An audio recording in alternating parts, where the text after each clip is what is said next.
A novel often starts with the question, what if? Taking inspiration from a scene in the film Cabaret, Robert Ronson asks, what if a member of the Hitler Youth lived until the end of the 20th century? What would he see? What if that same question, that same boy was living in New York when 9/11 happened?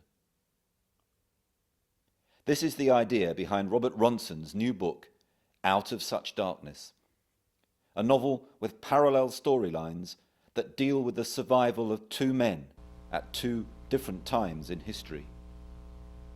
One is set in 1930s Berlin. The brown shirts stepped to one side to let us through the first ring of trees. There were two stages. The band dressed in lederhosen played from one, and on the other was a choir of young boys dressed like Boy Scouts with open-neck khaki shirts and light blue cotton neckerchiefs. They were joking among themselves, and I was struck by their open smiling faces and their chubby knees poking out from dark knickerbockers. For all Leo's imputation that the National Socialists were a sinister cult, all I could see was young people having fun.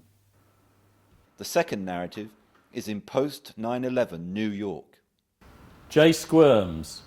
Have you noticed how everybody's putting flags out?